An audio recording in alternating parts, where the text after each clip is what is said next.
I'll pay you $100. 000 if you dare serve me in Japanese. The challenge echoed through the luxurious restaurant, drawing all eyes toward the petite waitress. No one expected that just 3 seconds later, the arrogant man himself would have to bow before her. Follow the story to find out what the girl's action was. The ending will certainly surprise you. Clara Bennett woke up at 5 in the morning. The city outside her window was still asleep, with only yellow light filtering through the old curtain and the faint sound of the subway echoing from afar. She was 28, living alone with her father in a small apartment in the Lower East Side, a place where old buildings were cramped together and the winter wind always seeped through the cracks. Her figure was slender, her brown hair neatly tied back, her face delicate, but showing the fatigue of someone more familiar with responsibility than dreams. She brewed a cup of ginger tea and placed it on the bedside table, next to where her elderly father was fast asleep. His breathing was soft and steady, yet weak. Clara sat down on the edge of the bed, gently pulled the blanket over his shoulder, her gaze gentle yet resilient, the look of someone accustomed to hardship, but who never allowed her warmth to fade. "Dad just needs to rest," she whispered, as if afraid to wake him. "As long as you get better, I can handle everything." The words fell into the stillness. Blending with the weak breaths of the patient, she looked around the small third-floor apartment in the Lower East Side, the old patches on the walls, the refrigerator that had been rattling for ages, and the early morning trains passing by, gently rattling the window frames. Everything felt tired, yet still trying to hold steady just like her. She opened the refrigerator, took out a few slices of bread, spread peanut butter, and ate quickly. Every day was the same, but Clara never complained. She no longer wished for anything grand, just one more day passing peacefully. Just her father still breathing, that was enough. Before leaving, she placed a note on the table. "Remember to take your medicine at 8. Dad, I'll be home early." Then she put on her thin coat and stepped outside. The December wind was bitterly cold, sweeping through the damp streets. Small shops were still closed, with only the lights from the early bus reflecting on the slick road. Clara pulled up her collar and walked quickly toward the station. Today, she was assigned the evening shift at Le Marquis Tokyo Lounge, an upscale Japanese restaurant where even a minor mistake could cost an employee their job. The manager had warned her the day before, "We have a VIP table tomorrow night. The guest is Mr. Blank, Ethan Caldwell. He's difficult and doesn't like to hear the word sorry. Be meticulous." Clara merely smiled and nodded. She had nothing to prepare except to try her best to be careful. The morning passed slowly. She polished wine glasses, adjusted every corner of the tablecloths, and placed cutlery at the exact distance required.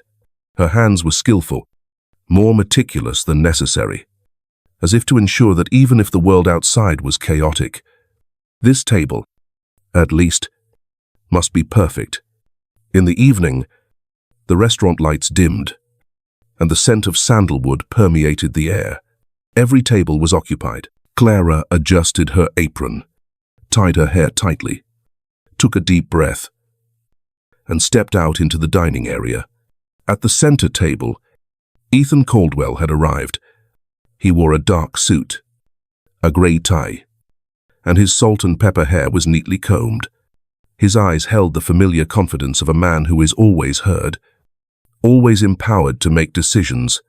Beside him were 3 Japanese guests, calm, slow-spoken gentlemen, who bowed to each other with characteristic politeness. Clara approached, holding a tray with sake and 3 white ceramic cups. The atmosphere at the table was formal and quiet. As she tilted the sake bottle to pour the second cup, a tiny drop landed on the edge of the white tablecloth. Just one drop, but under the golden light, it stood out like a spot of ink. She put the tray down, took a fresh napkin, and wiped it away discreetly. The whole thing took only a few seconds, but Ethan saw it. He stopped speaking, his eyes leaving his partner's. His voice was deep, clear, and as cold as glass. "Do you know how much this tablecloth costs? And you just cost me points in front of 3 Japanese investors." Clara bowed her head, her voice soft and composed. "I apologize. Sir, I will replace it immediately." She started to leave. But Ethan hadn't finished. He gave a faint smile, turning to his guests. "In Japan, when staff make a mistake, they bow to show remorse. But here," he looked directly at Clara, his tone becoming contemptuous. "Perhaps money is the only thing you understand. Correct?" The comment landed on the table like a small but sharp crack. The 3 Japanese guests fell silent. The eldest, Mr. Hiroto, gently set his cup down, a flicker of disapproval in his eyes. The other 2 looked down at their plates, maintaining necessary decorum. Clara straightened up. She looked at the bill in his hand, then into his cold eyes. Her hand clenched the edge of the tray slightly, then relaxed. She placed the bill back on the table, her voice small but firm.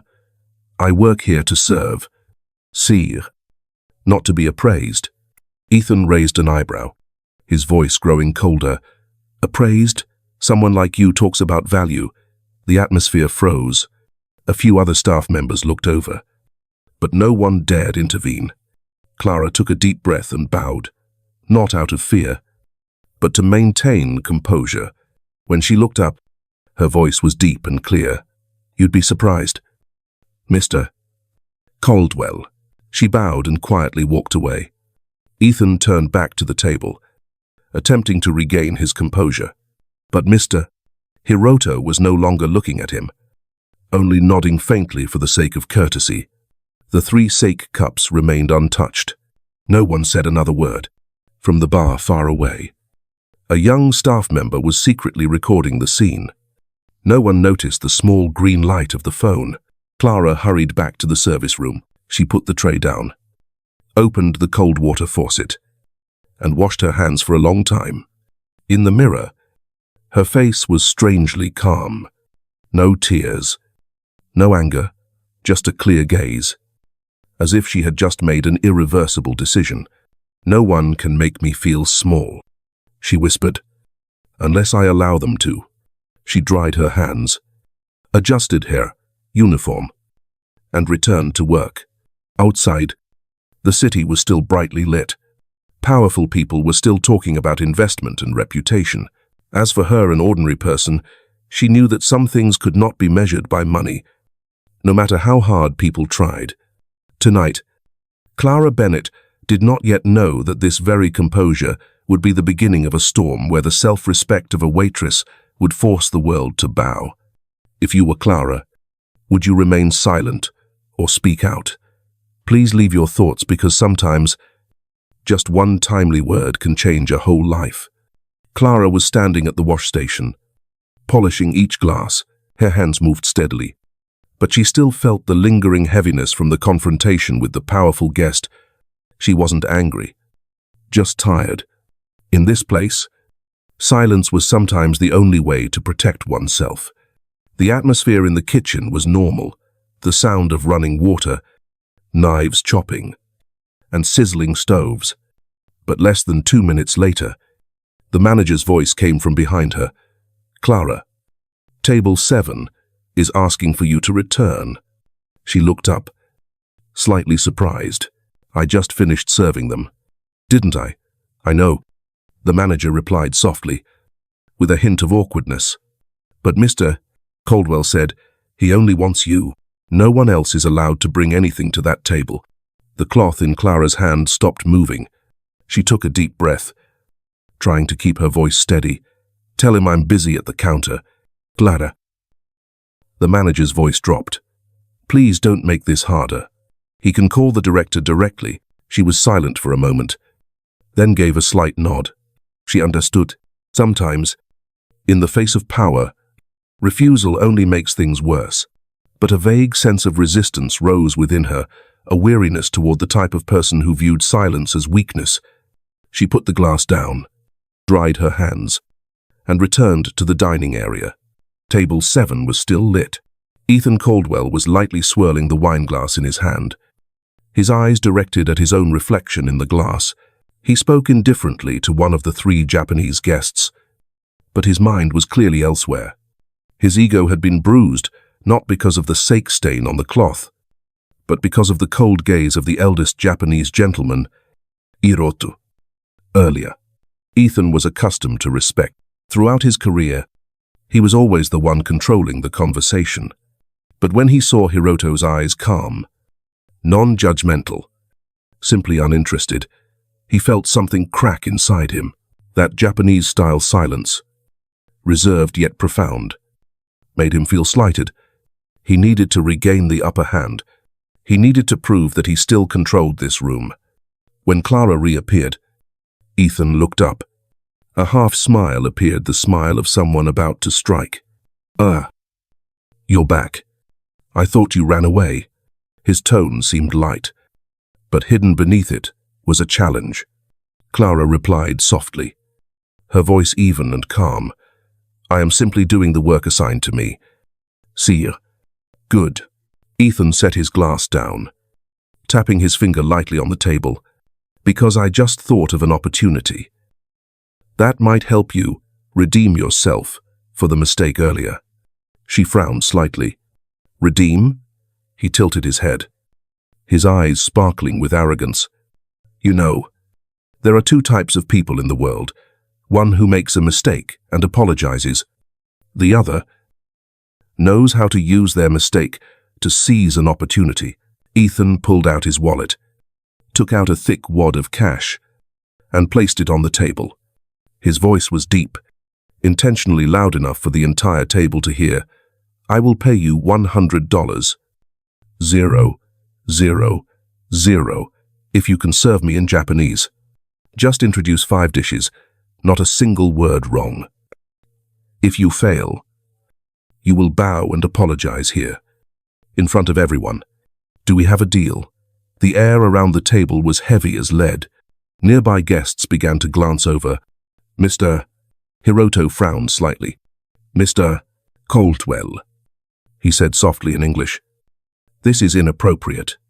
Ethan laughed, his voice laced with false persuasion. "I am just giving her a chance to prove her value. Mr. Hiroto, young people love opportunities, right?" Clara remained standing, her eyes composed. In her heart, there was only a chilling clarity. She understood that this challenge wasn't for her, it was for his bruised ego. "Thank you, sire," she said softly. "But I have nothing to prove." One of the two younger Japanese guests, Kenji, let out a faint chuckle. The sound made Ethan's face darken. "So you don't dare," he said, his voice half pitying, half contemptuous. "I understand. Not everyone is born to handle real money. Some people are only used to carrying loose change." The words fell like a knife cut. Clara clenched her hand, but her voice remained steady. "I am declining because I don't need to prove anything to someone who doesn't understand their own value." Ethan burst into a sneering laugh. "Interesting. You know, between self-respect and arrogance, there is only the distance of a single bill." Clara didn't reply. She turned, intending to leave, but just as she took a few steps, his voice rang out, louder, deliberately for the entire restaurant to hear. I guess she refused because she actually doesn't know how to speak Japanese, just pretending to be sophisticated. A few nearby guests began to whisper. Ethan leaned back in his chair, smiling faintly.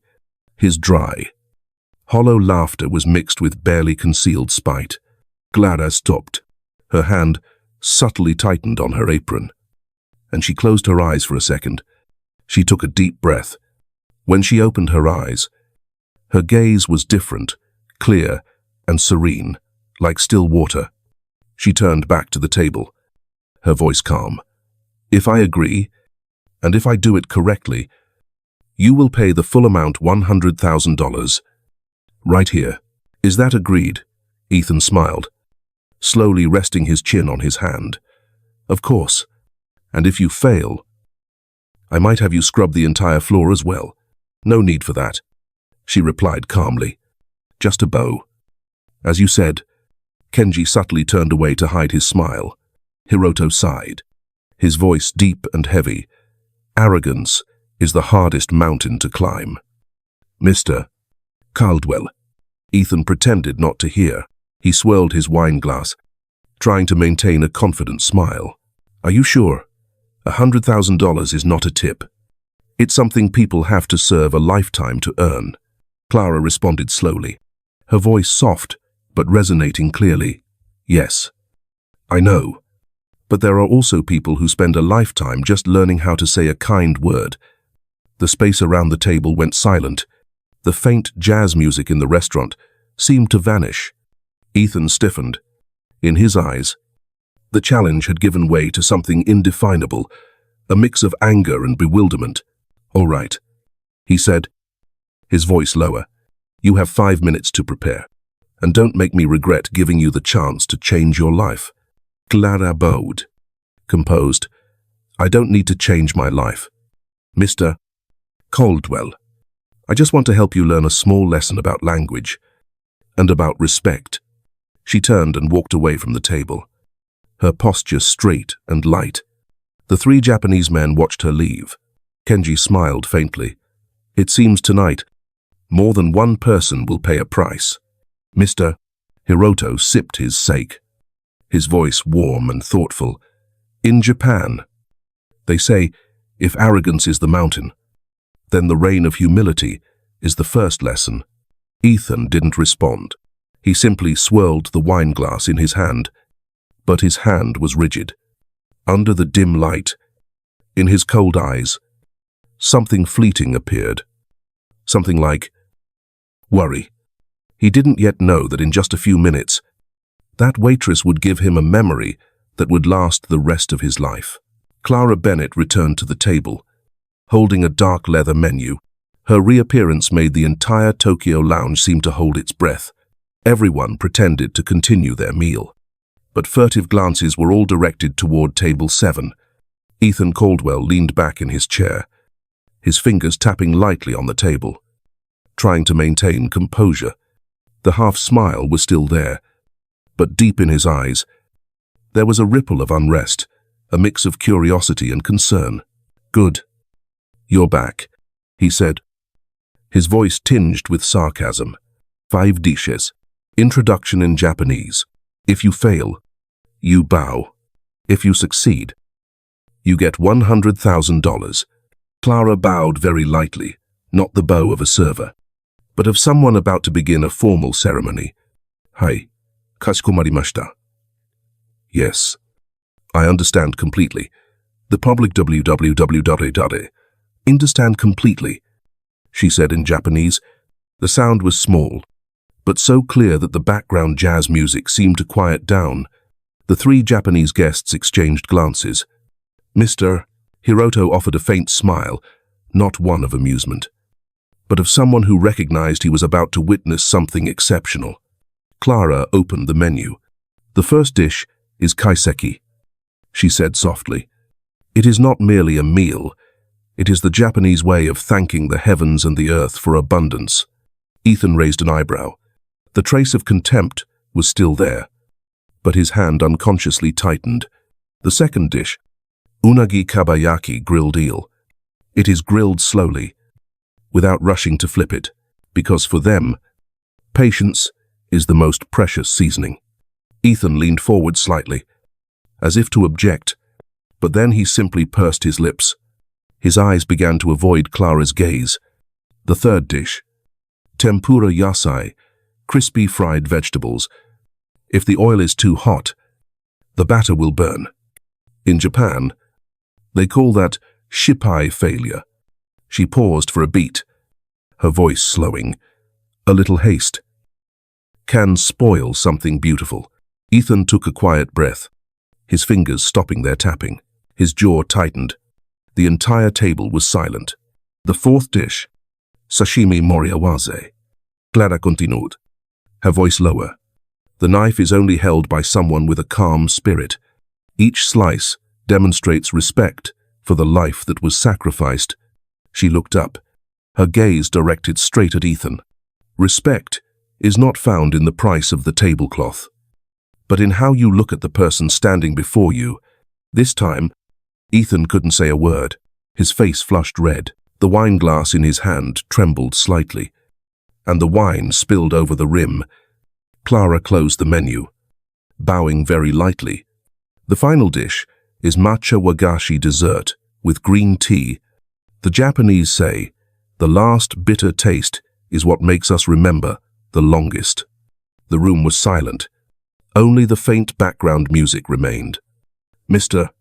Hiroto set down his chopsticks, his voice deep and warm. One pick this. It is perfect. Ethan sat motionless, as if his voice had been taken away. He looked down, pulled the thick wad of money from his jacket pocket, counted it quickly, and slammed it onto the table. You win, he said, his voice dry. Is that enough? Take the money and go. Clara looked at the money, then directly into his eyes. I don't need the money. Mr. Caldwell. Ethan froze. You don't need it? That amount is several months of your salary. She offered a sad smile, her voice calm but full of weight. I don't need my life changed. I just need you to learn how to say, thank you. That is what you lack most tonight. She bowed and walked away, leaving the banquet table in silence. Hiroto watched her retreating figure, then turned to Ethan. Sometimes, sire, you must bow to see what is truly valuable. Ethan did not reply. He simply stared at the stack of money on the table. Under the pale golden light, the bills lay still cold and meaningless. They were no longer a reward. They were a silent stain, evidence that some things, when people manage to buy them, it's because they have lost too much. At the bar, a young staff member quietly lowered his phone. The screen light reflected on his face, showing clear astonishment and admiration. Ethan remained seated, the wine in his glass now cold. In the shimmering light of the Tokyo lounge, a man who once believed money could buy anything was learning his first lesson about what money cannot buy. Ethan Caldwell left Le Marquis Tokyo lounge without waiting for anyone. Anger and humiliation merged into one, burning in his chest. A billionaire accustomed to victory had been defeated, not by a business rival, but by a petite waitress. The stack of $100, 000, remained on the table. No one dared touch it. Ethan got into his car, his voice cold. Take me home. Through the tinted glass, the city reflected his face, the man who had just learned that money cannot buy respect. In his empty penthouse, he called his assistant. Mark, Clara Bennett. I want to know everything. Name, education, family. Print the file and leave it on my desk tomorrow morning. He needed a reason, any reason, to justify his failure. The next morning, when he opened the alligator skin folder, Ethan was stunned. Clara Bennett, Ph.D. in Japanese linguistics, Oxford University. Formerly a visiting lecturer at the University of Tokyo, specializing in keigo, the language of respect. Ethan sank into his chair. He had insulted a scholar, not a waitress. Every word on the page felt like a blow to his arrogance. Why would a woman like her work as a waitress? He whispered. Then he remembered her composed gaze. She didn't need the money. She possessed something he had lacked his entire life: dignity. Ethan muttered softly, his voice catching. I threw money in her face, called her inferior, to prove myself right. It turns out I only exposed my own smallness. He immediately called the restaurant. Is Ms. Bennett still there? The director replied softly. She submitted her resignation immediately after her shift. The phone dropped from his hand. She had left needing no glory, only keeping her self-respect. A text message from Mark appeared. Video is going viral. Millions of views.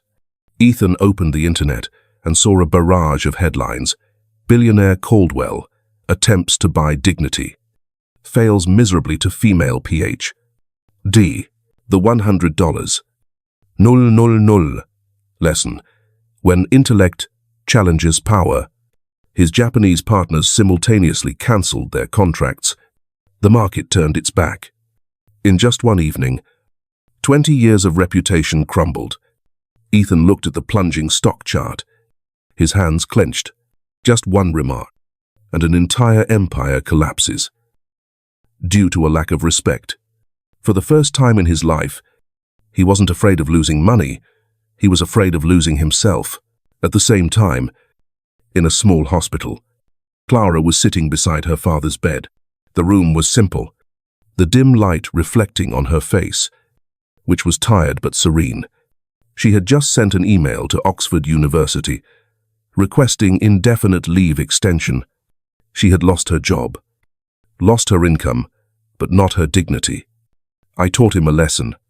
Dad, she whispered, stroking his hair. Now I have to face my own part. She signed the loan papers for his treatment.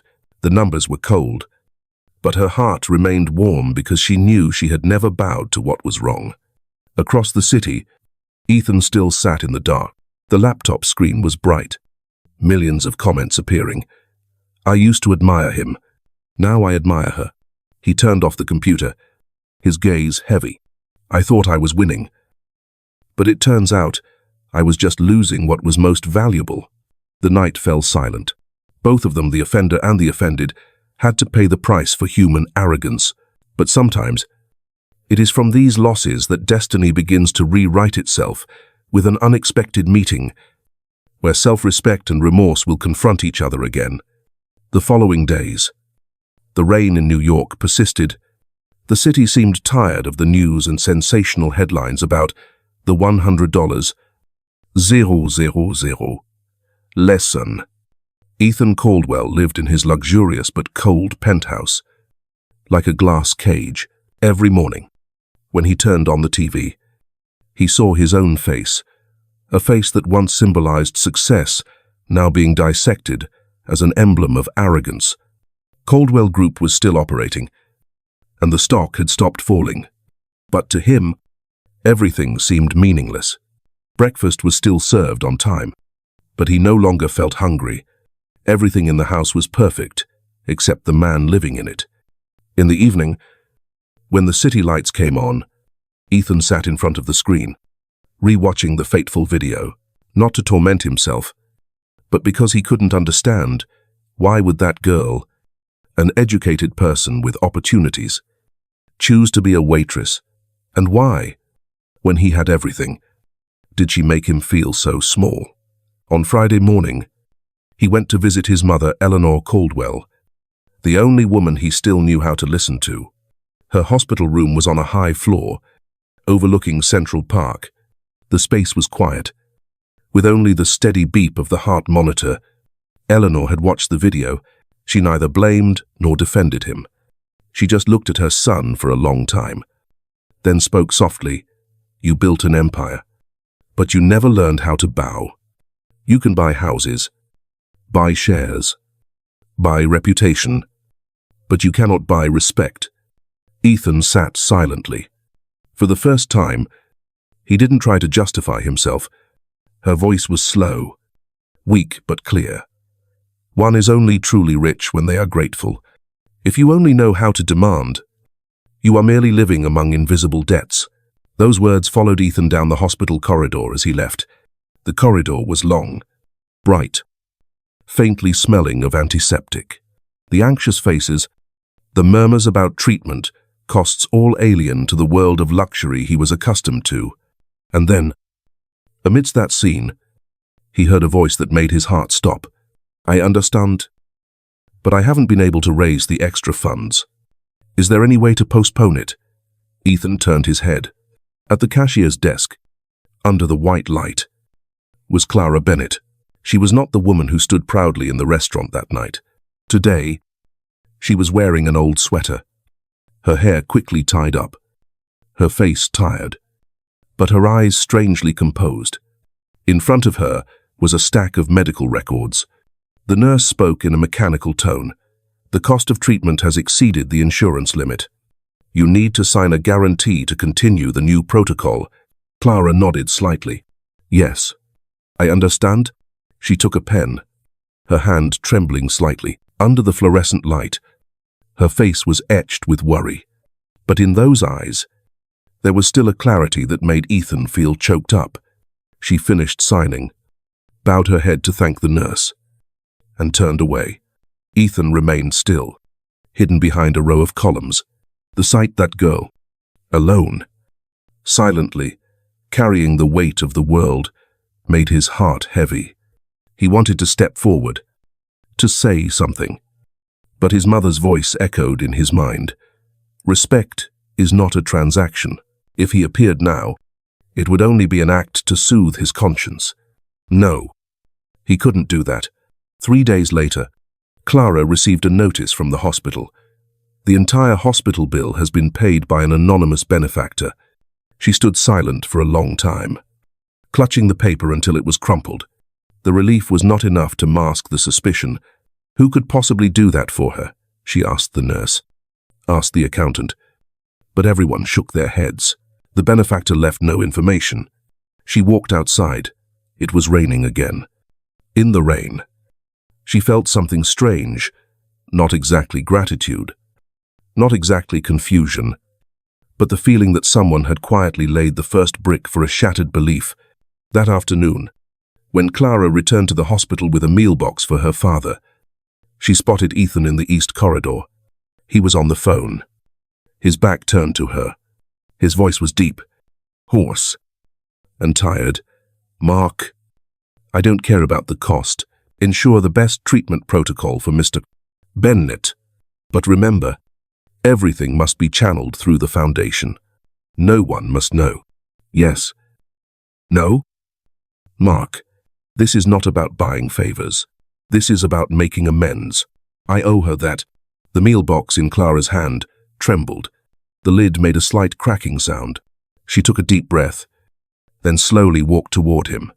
Ethan had just hung up, turned around, and their eyes met. In that moment, there was no restaurant, no press digger, no millions of views. There were just two people who had hurt each other, standing in a hospital corridor. It was you, Clara said softly. Ethan did not flinch. Yes. Her voice deepened, tired but sharp as a blade.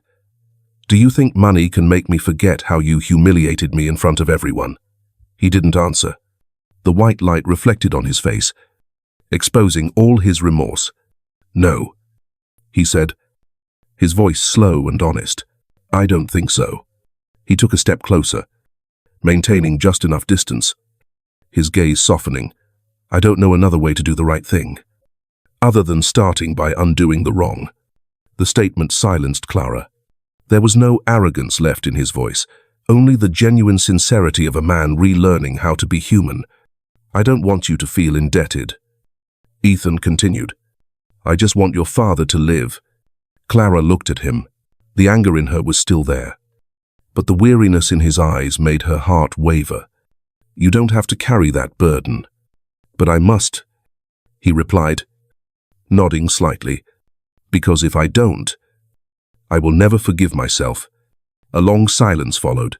The rain outside the window continued to fall, tapping steadily on the glass pane. Clara bent down, placed the meal box on the waiting table, and said quietly, I don't know whether to thank you or to be angry with you. Ethan Caldwell, he replied, his voice barely a breath.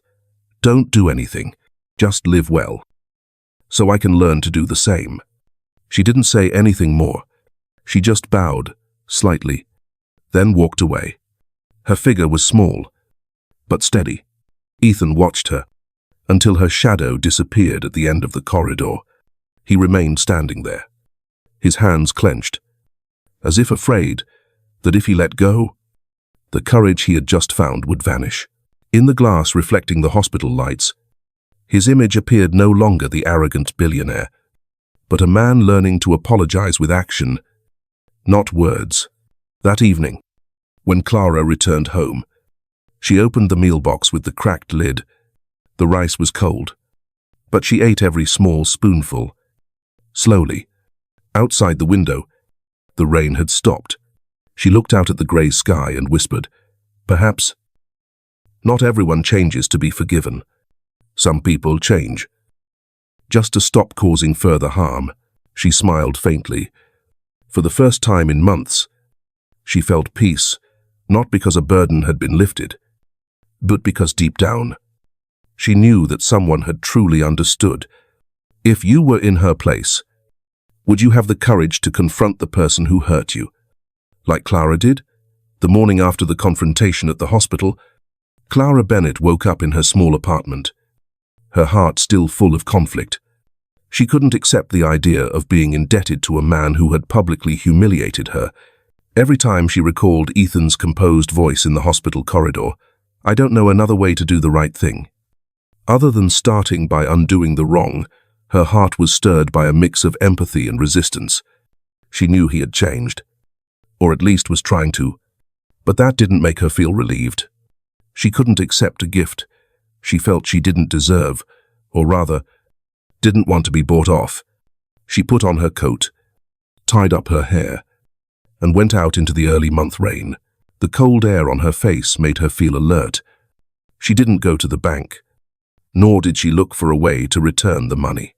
Instead, she went to the Caldwell Group, with the sole intention of clarifying everything, once and for all. Ethan Caldwell's office on the 42nd floor was brightly lit. When his secretary announced her arrival, Ethan was momentarily startled. He hadn't expected to see her so soon in the very office he once considered the center of his world. The door opened. Clara stood at the threshold, her coat damp from the rain. Holding a folder, her voice was composed, polite, but cold. "I didn't come to thank you. I came to sign loan papers. If you truly want to help." Ethan looked at her, his surprise softening to a calm gaze. "I don't want you to feel indebted," he said slowly. "If this helps you feel better, then do as you wish." Clara placed the folder on the desk. She had prepared everything, a clearly written personal loan agreement, with repayment terms and a symbolic interest rate. "This is not a gift," she said. "This is a loan. When I can, I will repay every single penny." Ethan quickly read it, then nodded. "I will sign, not to protect my image, but to protect how you wish to be treated." She looked at him, seeing something new in him for the first time. Genuine respect, not from a benefactor, but from a man learning to stand as an equal. They signed the papers, exchanging copies. Neither said anything more. In the following days, Clara's life became a ceaseless cycle of work.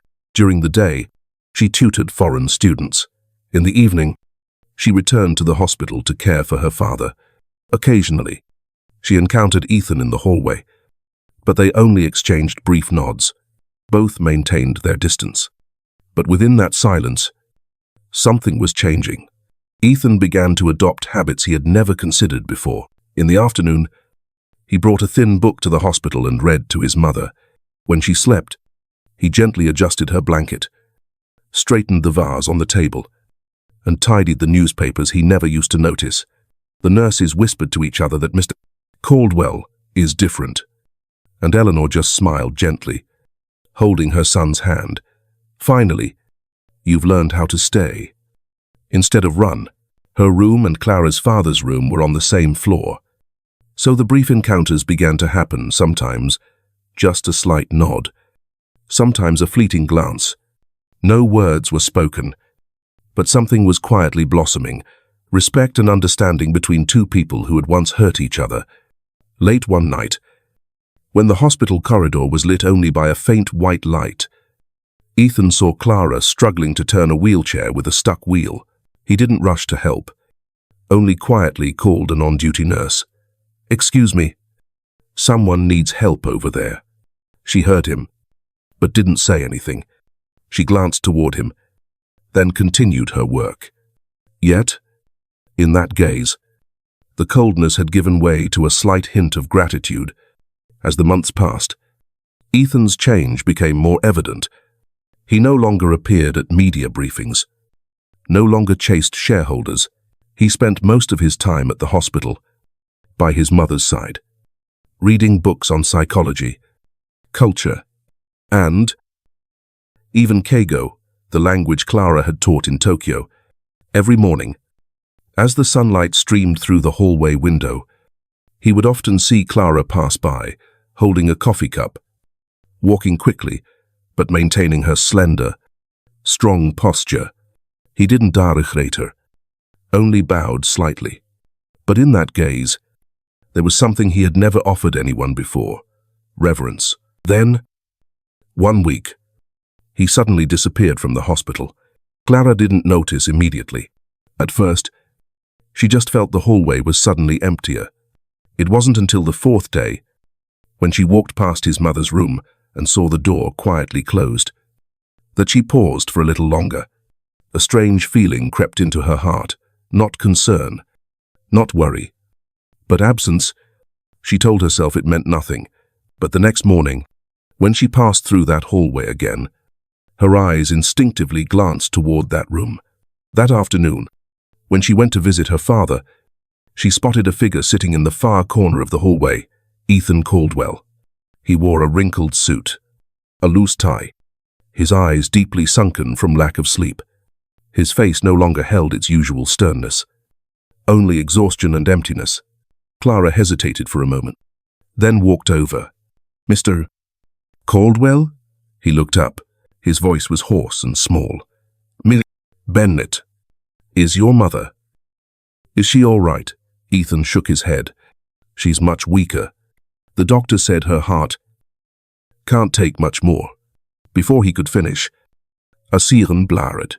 Red lights flashed, and nurses and doctors rushed past. The door to Eleanor's room slammed shut. Ethan jumped up, blocked from entering. "Please wait. Sire, we are handling the situation." Time seemed to freeze. Ethan paced back and forth in front of the door, his hands clenched, his lips trembling. Clara stood silently in the hallway, an old fear rising the memory of the nights she waited for news from her father's emergency room. An hour later, the door opened. The doctor spoke softly. "We have stabilized the situation, but she needs special monitoring. She is very weak." Ethan nodded, but didn't speak. When the doctor left, he leaned against the wall, then slowly slid down to the floor, covering his face with his hands. The man who once threw $100, 000, on a table was now just a son, desperately praying for a miracle. Clara approached. She didn't say anything, just sat down beside him. They sat like that for a long time, two tired people, sharing a silence that needed no words. Finally, Ethan spoke softly, his voice hoarse as if choked. "Everything is falling apart, not just your mother." "Is it?" Clara asked gently. Ethan looked up. "My company is on the verge of collapse. Thousands of people will lose their jobs, all because of my arrogance." He offered a faint, tearful laugh. "I thought I understood the Japanese. Now I realize I don't understand anyone, not even myself." Clara looked at him, no longer seeing the man who had insulted her, but a person falling apart. "What do you want from me?" "Ethan, I need your help. The Hiroto group still respect you. You are the only person they will listen to." He paused, his voice dropping. "I'm not doing this to save the company. I'm doing it for the people who are paying the price for my mistake." Clara remained silent for a long time. Then she spoke slowly. "I will help you, but on one condition. Tell me, on this trip to Tokyo, I will be the one talking. You are only allowed to listen. No excuses. No interruptions. You had your chance to speak, and you failed. Now, it is my turn." Ethan nodded, without hesitation. The hallway light reflected in his eyes, tired. But for the first time in months, there was something else. Hope. That evening, Clara went home, sitting silently by the window, The rain had stopped, but droplets still clung to the glass, reflecting the city lights. She closed her eyes and took a deep breath. A new chapter was opening, not one of hatred, but of a debt between two people who were learning to start over together. The flight lasted 14 hours, but for both of them, time seemed suspended. Clara sat by the window seat, the dim light illuminating her slender cheekbones. In front of her was a folder of heavily underlined documents, notes written in both English and Japanese. Ethan sat beside her, silent. He didn't dare break the atmosphere, only quietly observed her every gesture, the way she turned the pages with her fingertips, the way she tilted her head to read every line carefully, the way the light reflected in her eyes when she was thinking. In those 14 hours, he did not say a word, but inside, something was changing, as if he was witnessing the concept of responsibility embodied in an ordinary woman who needed no money, only integrity. The next morning, Tokyo greeted them with a pale grey sky and the smell of early autumn rain. Their hotel overlooked a small garden with a koi pond, thin morning mist covering the water's surface. As soon as they checked in, Clara said concisely, "Tomorrow, when we meet the Hiroto group, you are not the CEO of Caldwell. You are a student. You sit, you listen, and you show remorse through silence. No justifications, no rhetoric." Ethan nodded slightly. "I understand." Clara looked at him, her voice soft but firm. "No, you don't understand yet, but you will learn tomorrow." The Hiroto group meeting room was on a high floor, overlooking a serene Japanese garden.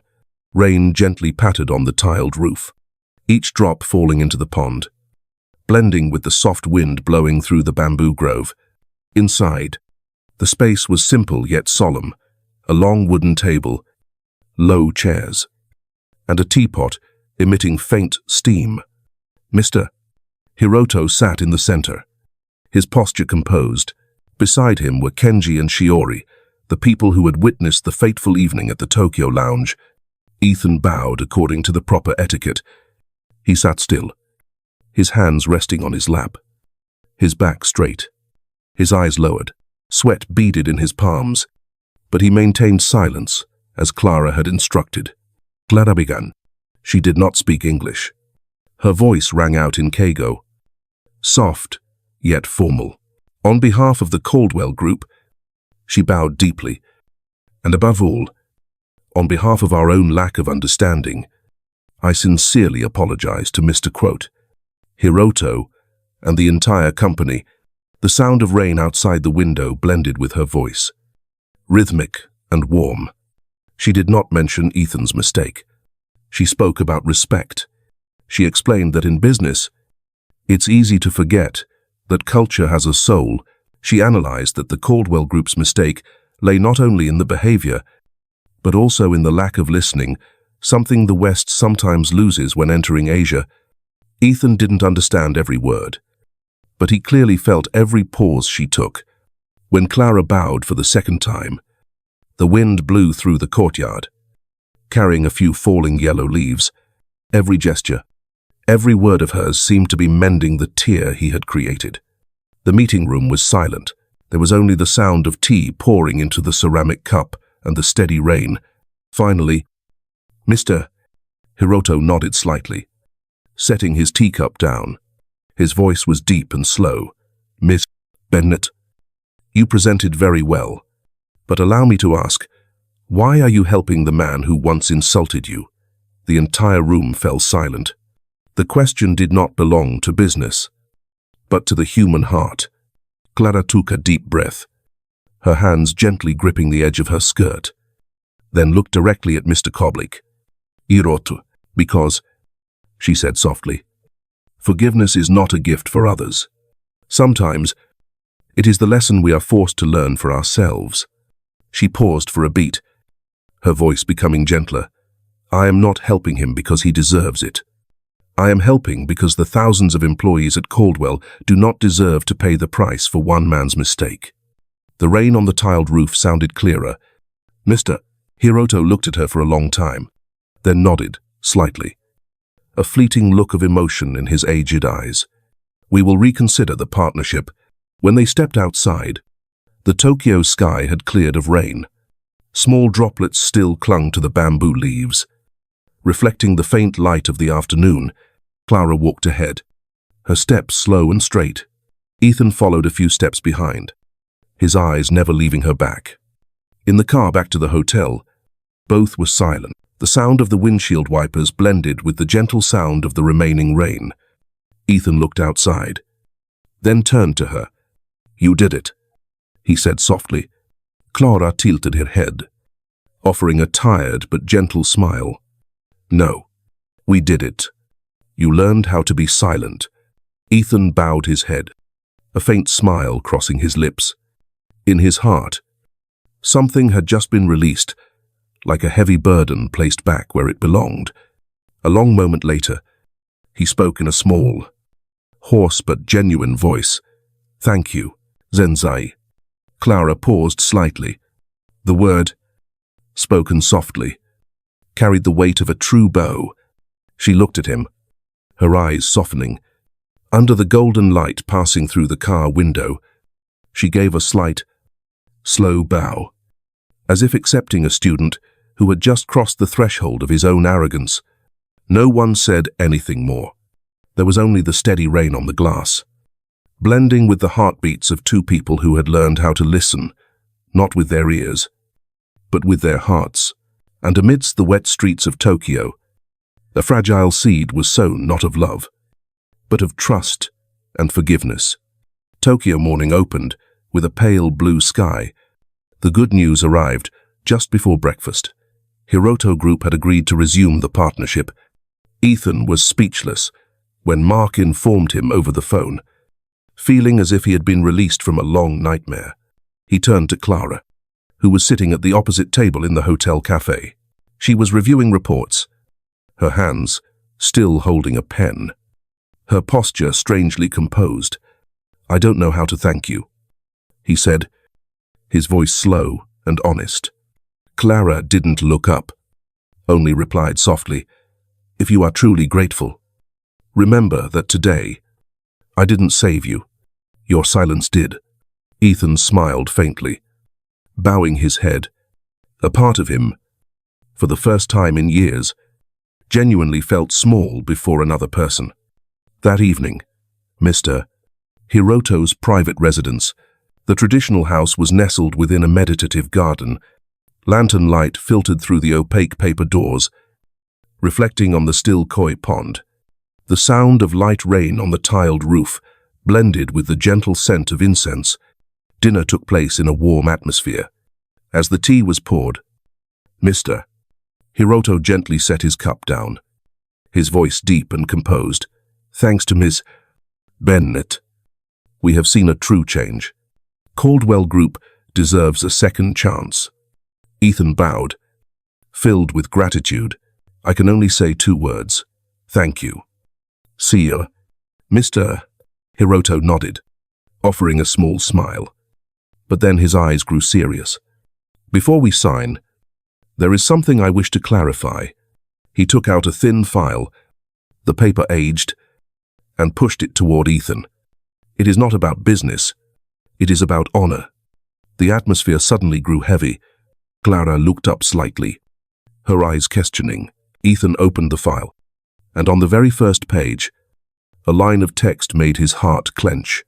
"Bennett Technologies, acquisition, 2003." He froze. That name, it felt strangely familiar. Back then, when the Caldwell Group was still young, he had participated in the acquisition of a small software company. That deal had made him the new star of the investment world. He remembered the praising articles, the celebratory parties, but not the faces behind the collapse. Mr. Hiroto's voice rang out, composed yet chilling. "The founder of that company, Mr. David Bennett, lost everything after that transaction. He never recovered. The financial shock caused his health to decline, and for many years now, he has lived quietly in a hospital at the very facility where Mr. Prosochan Tavozzi's, Caldwell's mother, is being treated. Ethan was stunned. In his mind, he suddenly pictured the frail, grey-haired man, often pushed through the hallway in a wheelchair. His face, gentle, his eyes quietly looking out the window every morning. He had nodded and greeted him a few times, only thinking he was a stranger. Mr. Hiroto looked at him, then at Clara, his eyes full of meaning. Yes, that Mr. Bennett is none other than the father of Ms. Bennett, who is sitting next to you. Everything in the room seemed to shatter. Clara was frozen, her hand gently let go of the chopsticks. The faint sound of wood hitting the table was painfully small. Ethan sat rigidly, his eyes wide, as if he had just received an invisible sentence. "It can't be," he whispered softly. "I met him, I saw him every day, but I didn't know." Mr.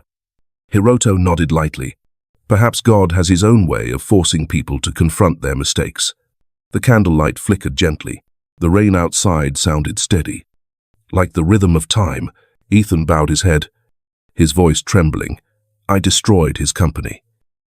And now he lies there, right on the floor below my mother. I walked past the man I caused to lose everything, without ever realizing it." Clara was silent for a long time. Her breath hitched. When she spoke, her voice was chillingly calm. "You are right. Sometimes, destiny needs new arrangement. It just waits for the right moment to reopen the wound." Ethan turned to her, wanting to apologize, but no words were sufficient. "Mr. Hiroto closed the file. We will still sign the contract, but I think the greatest lesson Mr. Caldwell needs to complete is not in this document. It is in the hospital room in America, Tokyo night." On the way back to the hotel, the car drove slowly through the empty streets, yellow lights reflecting on the wet pavement. Neither spoke. Clara looked out, where the rows of lights stretched like streaks of light dissolving in the rain. Finally, she spoke, her voice small and hoarse. "I don't know where to start my emotions. Anger, pity, or regret. You met my father, saw him every day, and still didn't recognize him." Ethan clenched his hands. "If I had known, I swear I would have come, knelt down, apologized. But I was blind. Clara, I saw people without seeing their pain." She didn't reply. Only a single tear fell, soaking into her palm. "Un moment later," she whispered, almost a sigh. "Then now, look closely." Ethan looked up, his eyes meeting hers in the darkness of the car. She was no longer angry, but held something deeper, unhealed, hurt, and the chance for true redemption. "When we return to America," she continued, her voice slow, "go and see him, not as a CEO, not as a hero, just as a human being come to apologize." Ethan nodded, his eyes red-rimmed. "I will, whether he wants to see my face or not." The car stopped in front of the hotel. Both remained seated in silence. Outside, the night rain began to fall again, slowly, steadily, like the sound of time tapping on memory. On the flight back to the US, Ethan looked out the window, the city of Tokyo shrinking beneath the white clouds. In his heart, Clara's voice echoed, "Come to apologize, not to justify." For the first time in 20 years, he understood that some mistakes cannot be erased with money. They can only be washed away with humility. And across the ocean, in the quiet hospital room, a confrontation awaited him, not for an end, but for a beginning. The plane landed in New York on a foggy morning. The city was still noisy, but to Ethan, every sound seemed muffled behind a thick pane of glass. He didn't go to the office, didn't meet anyone. The car took him directly to St. Esri, Luke's hospital, where his mother was being treated, and where Clara's father still lay on the floor below. Throughout the drive, he said nothing. Clara's words kept echoing in his mind, steady as a heartbeat. "Come to apologize. not to justify. The hospital corridor was cold and quiet as before. Ethan stopped in front of room 304. Through the glass window, the white light shone on Mr. Bennett's face, the man he used to see every day. Still sitting by the window with a quiet gaze, now he lay still, his breath slow, thin as smoke. Clara was sitting by the bed, folding a blanket for her father. When she heard the door open, she looked up. Her gaze was composed, but there was a deep weariness in it. No more anger, no more defensiveness, just a quiet expectation. Ethan stopped a few steps from the bed, speaking softly, his voice catching, "May I speak with him for a moment?" Clara nodded, stood up, and moved toward the window. Mr. Bennett opened his eyes, his voice hoarse but clear. "I know you. You're the man who used to greet me every morning in the hallway." Ethan swallowed hard, speaking softly, "Yes. But I didn't know you were the man you made lose everything?" Mr. Bennett interrupted, but without anger, just a faint smile, as if he had moved past everything. "I know." Silence enveloped the room. There was only the slow, rhythmic beep of the heart monitor, interspersed with the sound of the wind rustling the curtain. Ethan bowed his head deeply, his voice trembling. "I am not here to justify myself. I just want to say, I apologize. For the past 20 years, I have lived as if every number was a victory. I forgot that behind every number is a real person." Mr. Bennett looked at him for a long time. Then he sighed softly, his smile tired but warm. "You know, I was very angry once, but time has its own way of teaching people to let go. What I regret is not the company, but the years my daughter had to shoulder everything for me." Ethan looked up, his eyes moist. "You don't expect forgiveness, sire, but if there is anything I can do to compensate." Mr. Bennett nodded slightly, his voice weak, but every word clear. "Take care of my girl for me. She has carried enough." The statement choked Ethan up. He couldn't hold back his tears. He bowed his head deeply, as if kneeling before a sentence, and also a pardon. "I promise," he whispered. Clara stood outside, looking through the faint glass. She saw her father raise his hand and grasp Ethan's hand. The man who was once arrogant, who once hurt her, now sat there silent, without power, without prestige, only humility. When Ethan stepped out, she said nothing. He stopped in front of her, his voice hoarse. "Thank you for giving me this chance." Clara looked at him for a long time, her gaze gentle but deep. "He believes that people can change, as long as they are willing to listen." Ethan smiled faintly.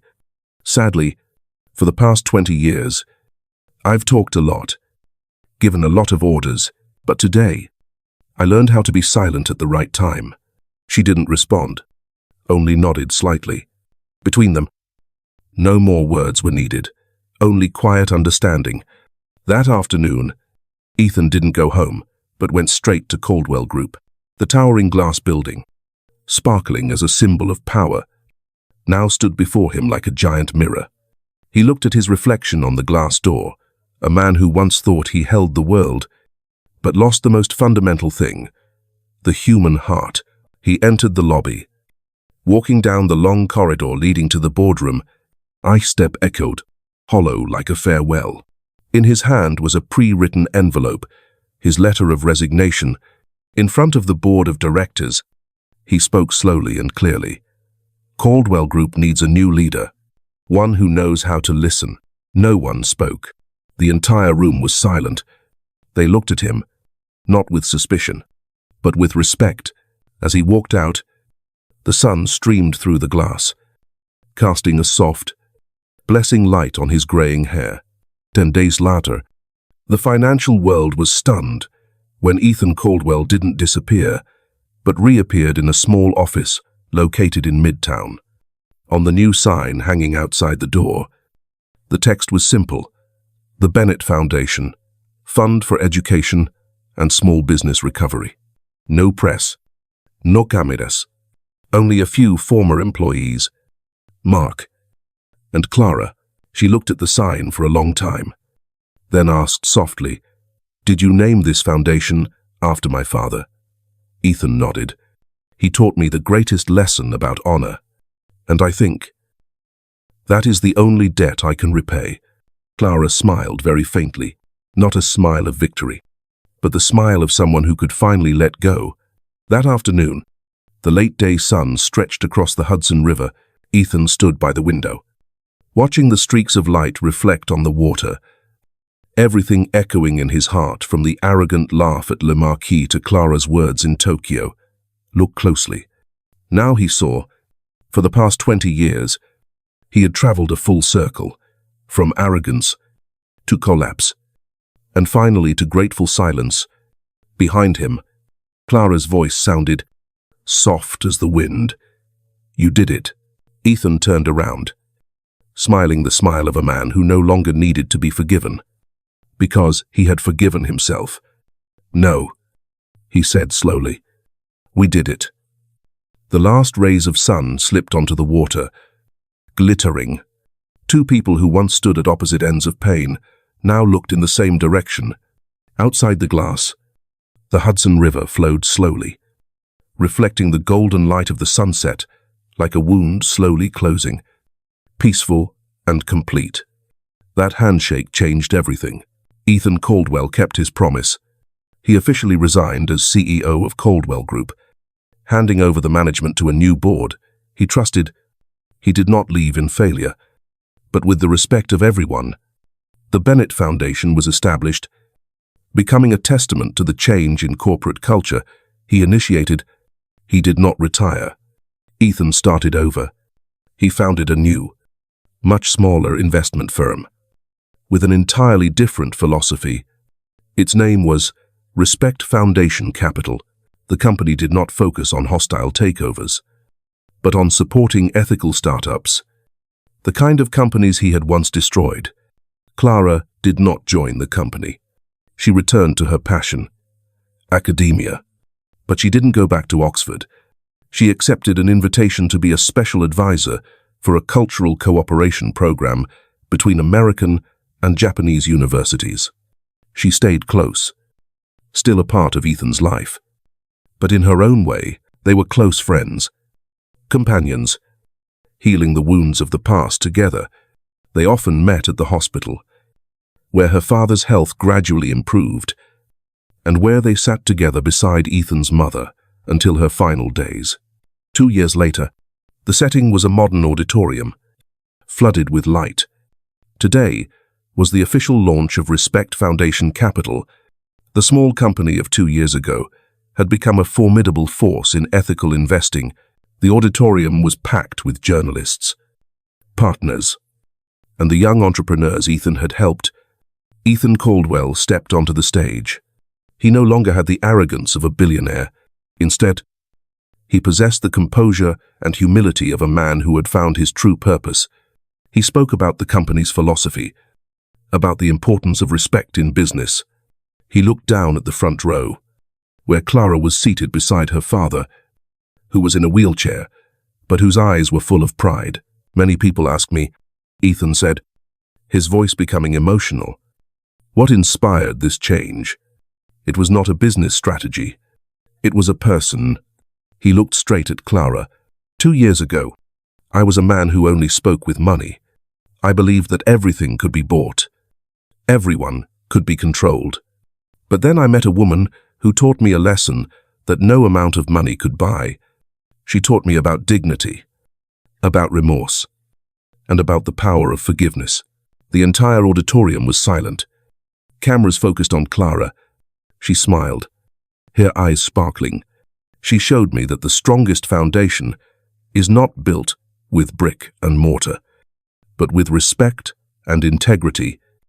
Ethan continued, "And today, as I stand here on this new foundation, I realize that I don't want to build the rest of it alone."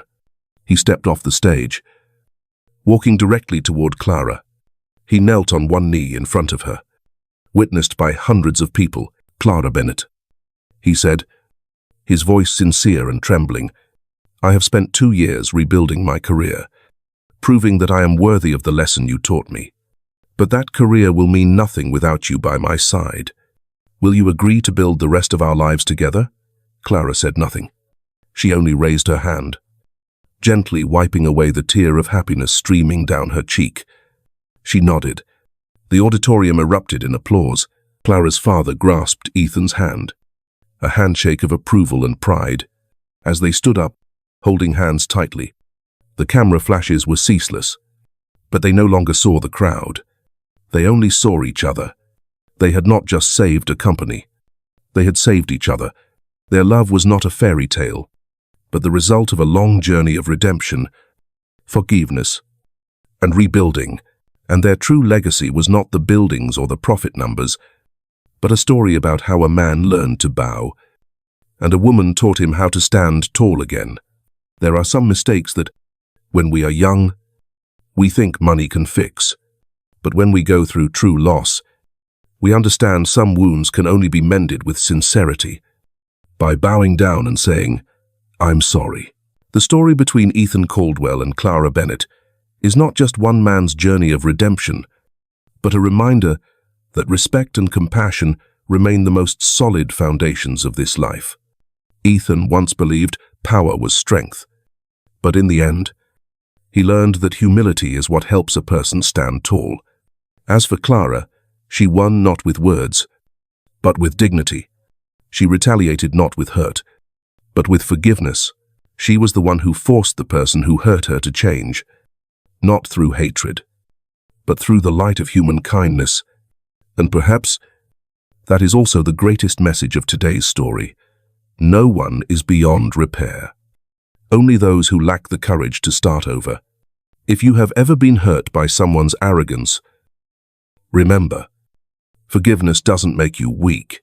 It frees you from the past. And if you have hurt others, learn to be like Ethan. Dare to face it. Dare to change. And be grateful to the person who gave you a chance to start again. What do you think? In life, what is harder to say, "I'm sorry," or to truly forgive? Please share your thoughts below, because perhaps your story will be the next healing word for someone quietly suffering out there.